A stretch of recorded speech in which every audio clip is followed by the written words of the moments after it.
दोस्तों, defence security Asia ने एक नई रिपोर्ट पेश की है। इसके अकॉर्डिंग Su-57 फाइटर जेट को लेकर भारत ने रूस के सामने कई शर्तें रखी है। इसको खरीदने को लेकर पाकिस्तान आर्मी का SSF ऑफिसर जिसने विंग कमांडर अभिनंदन को पकड़ा था, उसको तालिबान ने मार गिराया है। सऊदी और रूस ने भारत की तेल सप्लाई को सुनिश्चित करने के लिए एक बड़ा ऑफर भारत को दिया है। इन तीनों खबरों के बारे में इस वीडियो में डिटेल में बात करेंगे, इसीलिए वीडियो को अंत तक जरूर देखिएगा। साथ ही डिफेंस और फॉरेन पॉलिसी से जुड़ी ऐसी वीडियो अगर आपको देखना पसंद है तो नीचे दिए गए सब्सक्राइब बटन को प्रेस कर बेल आइकन को जरूर दबा ले। तो चलिए शुरू करते हैं इस वीडियो को। 5th जनरेशन फाइटर जेट को लेकर हाल ही में भारत के रक्षा मंत्री राजनाथ सिंह जी ने साफ कहा कि वह भी अमेरिका या फिर रूस किसी से भी इस फाइटर जेट को लेकर बातचीत नहीं कर रहे। लेकिन रूसी Su-57 को लेकर भारत की तरफ से कई शर्तें रूस के सामने रखी जा रही है। अगर रूस उन शर्तों को मानता है तो भारत इसको लेकर रूस से बातचीत कर सकता है। भारत की सबसे बड़ी शर्त है इंडियन टेक्नोलॉजी का इंटीग्रेशन, खासकर भारतीय रडार सिस्टम। रूसी Su-57E में फिलहाल जो रडार लगाया गया है N036 बाइल का आइसा रडार, वो गैलियम आर्सेनाइड यानी गैस टेक्नोलॉजी पर आधारित है। लेकिन भारतीय रक्षा वैज्ञानिकों का मानना है कि ये रडार आज की जरूरतों के हिसाब से काफी पीछे है। भारत ने DRDO द्वारा विकसित गैलियम निट्राइड यानी GAN बेस्ड आइसा रडार्स को ज्यादा उपयुक्त बताया है, जैसे कि उत्तम आइसा रडार जो तेजस फाइटर जेट में इस्तेमाल हो रहा है, और विरूपक्षा रडार जिसे सुपर 30 प्रोग्राम के तहत अपग्रेड Su-30 MKI में लगाया जा रहा है। इन दोनों रडार्स की खासियत है ज्यादा थर्मल टॉलरेंस, लंबी रेंज और इलेक्ट्रॉनिक जैमिंग के खिलाफ बेहतर क्षमता। GAAS आधारित रडार जैसे बाइल का भले ही भरोसेमंद हो, लेकिन थर्मल हैंडलिंग,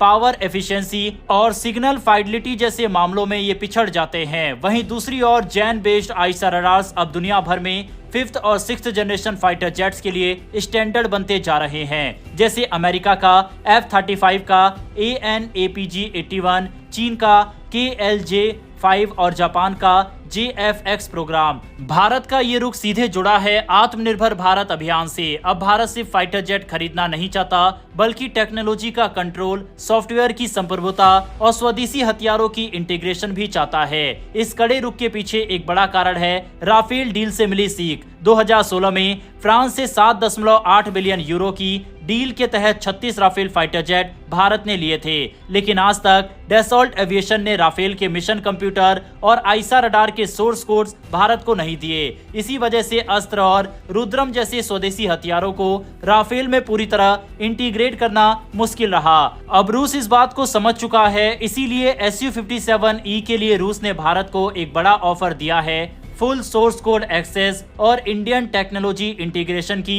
खुली छूट। यानी भारत अपने खुद के रडार्स, मिशन कंप्यूटर और हथियार Su-57E में लगा सकता है। इतना ही नहीं, रूस ने Su-57E की स्थानीय उत्पादन यानी लोकल मैन्युफैक्चरिंग का प्रस्ताव भी दिया है।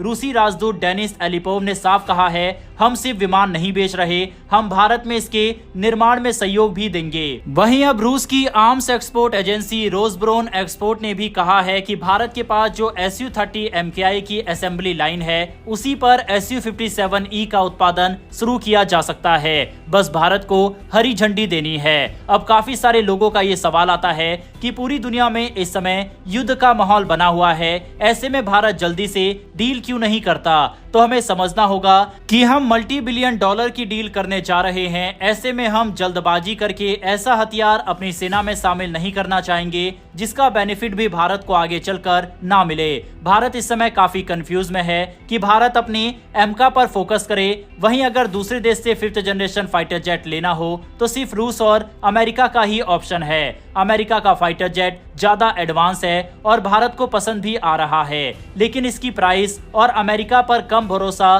साथ ही पिछले दिनों अमेरिका के साथ भारत के विवाद के चलते भारत इस फाइटर जेट में इतना इंटरेस्ट नहीं दिखा रहा। जबकि रूस सारी तकनीक सब कुछ देने के लिए तैयार है, लेकिन रशियन Su-57 में कई कमियां हैं। इस वजह से भारत ये देख रहा है कि अगर इसमें भारतीय तकनीक वगैरह को जोड़कर इसे और एडवांस बनाया जाए तो क्या ये भारत के लिए बेनिफिट हो सकता है या नहीं। यही कारण है कि इसमें अभी डिले हो रहा है। दूसरा, भारत को अभी पाकिस्तान से इतना कोई बड़ा खतरा नहीं है। भारत के पास मल्टी लेयर डिफेंस सिस्टम है जो कि पाकिस्तान के फाइटर जेट को भारतीय सीमा से दूर रखते हैं। दूसरा, चीन एक खतरा है, लेकिन चीन इस समय साउथ चाइना सी में काफी इन्वॉल्व है। साथ ही भारत से बीते कुछ महीनों से संबंधों को उसके जरिए सुधारा जा रहा है और पाकिस्तान को जो 5th जनरेशन फाइटर जेट वो देने वाला है उसमें भी काफी डिले होने वाला है। इसीलिए भारत भी समय ले रहा है और एक बेस्ट ऑप्शन और बेस्ट डील अपने लिए चाहता है। बहरहाल बढ़ते हमारी अगली खबर की तरफ,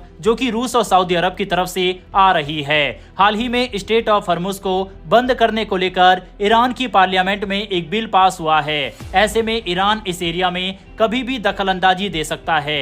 हालांकि इस समय अमेरिका ने मध्यस्थता करने की पूरी कोशिश की है और दोनों देशों के बीच सीज फायर की घोषणा की है, लेकिन अभी भी दोनों देशों के बीच सिचुएशन सामान्य नहीं है। और ऐसे में ये खबर सामने आना कि ईरान ने जासूसी के आरोप में कई लोगों को फांसी पर लटका दिया है, जिसमें मोसाद के एजेंट भी है। इसके अलावा अमेरिका की ही ये रिपोर्ट है कि 1 महीने के अंदर ही ईरान फिर से अपने न्यूक्लियर प्रोग्राम को पहले की तरह स्टार्ट कर देगा। ये इस और इशारा करता है कि ज्यादा दिन तक ये लड़ाई रुकने वाली नहीं है और जल्द फिर से एक चिंगारी युद्ध के रूप ले सकती है। ऐसे में भारत की तेल की चिंता को देखते हुए सऊदी और रूस, जो कि भारत को सबसे ज्यादा तेल सप्लाई करते हैं, इन्होंने दूसरे रूट को अपनाना शुरू कर दिया है।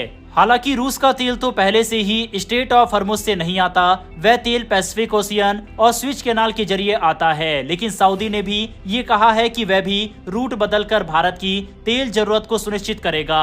हालांकि राहत की बात यह है कि भारत के पास 90 दिनों तक का रणनीतिक तेल भंडार मौजूद है। इसके अलावा भारत की इंपोर्ट स्ट्रेटजी अब काफी डाइवर्सिफाई हो चुकी है।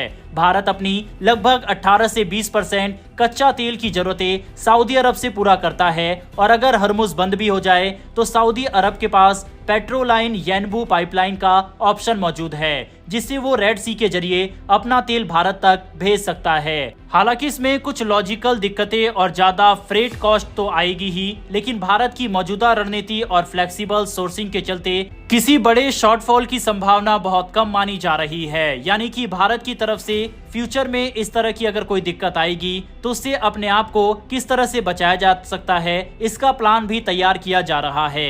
बढ़ते हैं आज की अंतिम खबर की तरफ। 24 जून 2025 को पाकिस्तान के खैबर पख्तूनख्वा प्रांत के सरारोगा तहसील में एक भीषण मुठभेड़ हुई, जिसमें पाकिस्तान की स्पेशल सर्विसेज ग्रुप SSG के मेजर सैयद मोइज और लांस नायक जिब्रान उल्लाह मारे गए। इस ऑपरेशन का निशाना थे तहरीके तालिबान पाकिस्तान यानी TTP के आतंकी। पाकिस्तान की सेना के अनुसार इस मुठभेड़ में 11 आतंकी मारे गए और 7 घायल हुए। मेजर सैयद मोइज वही अफसर थे जिन्होंने फरवरी 2019 में भारतीय वायुसेना के pilot wing commander Abhinandan Varthaman को पकड़ने में अहम भूमिका निभाई थी। उस समय भारत और पाकिस्तान के बीच तनाव चरम पर था जब अभिनंदन का MiG-21 विमान LOC के पास गिर गया था। ISPR यानी पाकिस्तान सेना की मीडिया शाखा का दावा है कि यह ऑपरेशन भारतीय समर्थित आतंकियों के खिलाफ था।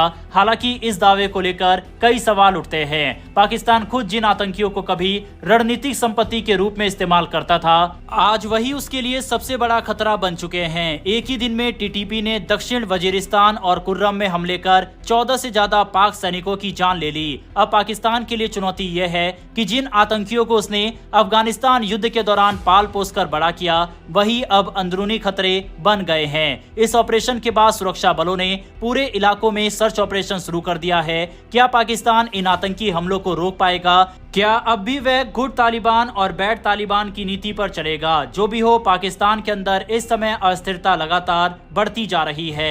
एक तरफ TTP के हमले हो रहे हैं तो दूसरी तरफ BLA यानी बलूचिस्तान लिबरेशन आर्मी ने भी पाकिस्तान के ऊपर हमले जारी रखे हुए हैं। बहरहाल दोस्तों, इन सभी खबरों पर अपनी राय कमेंट बॉक्स में लिखकर बताइएगा। इन्फॉर्मेशन और वीडियो पसंद आई हो तो वीडियो को लाइक करके हमारी आने वाली डेली ऐसी वीडियो के लिए नीचे दिए गए सब्सक्राइब बटन को प्रेस कर बेल आइकन को जरूर दबा ले। फिर मिलेंगे ऐसी एक नई वीडियो के साथ। धन्यवाद। जय हिंद, जय भारत।